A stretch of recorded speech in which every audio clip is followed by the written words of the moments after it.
Maslow+6 Wine School. Last time we talked about tasting wine, and we tasted 2 different Sauvignon Blancs to talk about the differences in flavor and how one grape can express itself in very different ways when it's grown in different climates and different soil types. Today we're going to be talking about wine labels. So when you're wandering around your local wine shop, what exactly is on the label and what does it mean? And why are they all so different? So I have a collection of wine here in front of us today to talk about and show you a couple of different things about just the labels and about the bottles even specifically. One thing you may notice about this little collection of bottles on this end is that they have a different type of closure to them, which makes them look a little different initially, and you might not notice it in the store, but once you got home ready to open the bottle, you would certainly notice.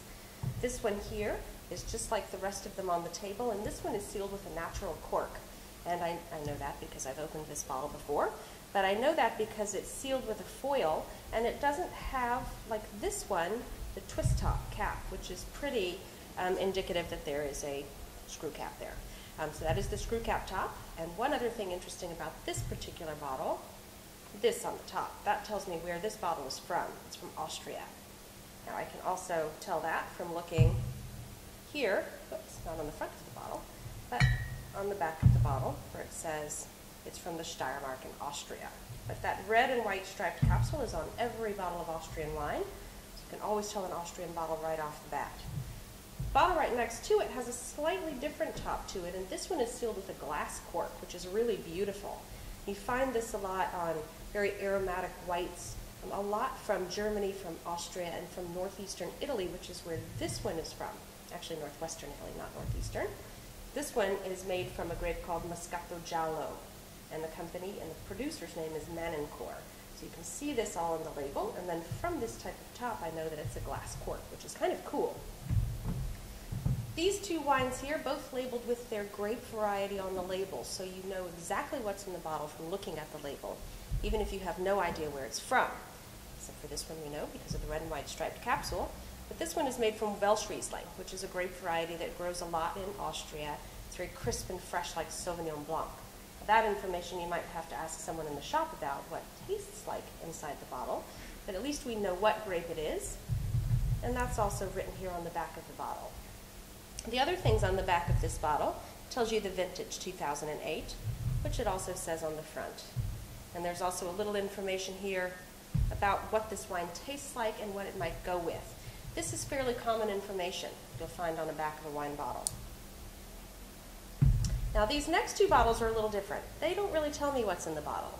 Welcome to France. They don't tell you what's in the bottle necessarily because their appellation laws are based on the land. These bottles actually are both Chardonnay, and I know that because I've studied wine for quite a long time, and I know what these regions mean. A quick question to your shop salesperson will answer that question as well, and if they have a shelf talker, something like these you see on the side, they may actually have the grape, and you'll know that they're both Chardonnay. The region for this one is Chablis, and I can tell that from the label because it says Appellation Chablis Contrôlée. And an appellation is the place, that's where the wine comes from. This one is a Bourgogne Haute Nuit, and this one is also an Appellation Contrôlée wine, so you can tell that's where it's from. It also says Clos Saint-Philibert Monopole, and that's kind of interesting. Clos Saint-Philibert. Clos is an enclosed vineyard. It has a wall usually around it. I have no idea who Saint Philibert was, but apparently it was important. And monopole means that this particular vineyard, the Clos Saint Philibert, is owned entirely by this producer, who is Domaine Maillot Canuzet. That's a good name to know in Burgundy. This one is from the 2007 vintage, and so is that one. So all of that information consistent from label to label. Now when we go to Spain, pretty much the same thing. Now we're looking at this one, and this one says Mas Donis, and that's the name of the wine. The producer's name is down here, Cellar de Capçanes. And where it comes from is also here, Montsant. And you'll find that again on the back of the label. All Spanish wines have a regional label from their local governing body. So you will always, always, always find this on a bottle of quality Spanish wine. The back label here also has quite a bit of good information, including exactly what grapes are in the bottle and in what proportion. So we have here that this is an Eric Solomon selection. He's our importer, and we have his phone number if we want to call him and tell him that this wine is fantastic.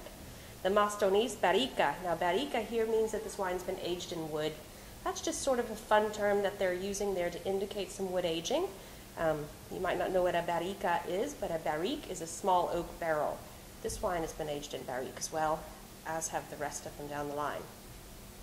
A little bit about what the wine tastes like and the government warning, which you'll find on the back of every single bottle imported into the United States. A lot of that same information on the front. Something new here, old vines. Doesn't mean a thing. Good to know, right? Old vines sometimes indicates older age, but it's all relative to the vineyard area. If their vines are 10 to 50 years old, then 50's old. But in the case of somewhere like here, Châteauneuf-du-Pape, we're going to talk about in a moment, old is usually 100 years plus. So old can be relative, so old vines technically means nothing. Sad to say. Next to it, we have a bottle of American wine. A little easier, I think, sometimes to understand. The labels are fairly straightforward. You can see here the name of the producer, Laguna Ridge. Now, I know Laguna Ridge is also the name of the vineyard that these grapes are sourced from. This is a Pinot Noir from the Sonoma coast. I know that's in California. That's pretty easy information to find out from the 2006 vineyard. Pretty straightforward stuff on that bottle, so it's pretty easy to recognize, and that's what makes American wine so popular for American consumers. It's easy. We know what's in there, whereas we have to do a little digging maybe over here, and we might not know what these grapes are over here, so a couple more questions to your shopkeeper. Joining us at Maslow 6 Wine School, and please follow us on Twitter and on Facebook. We'll see you next time.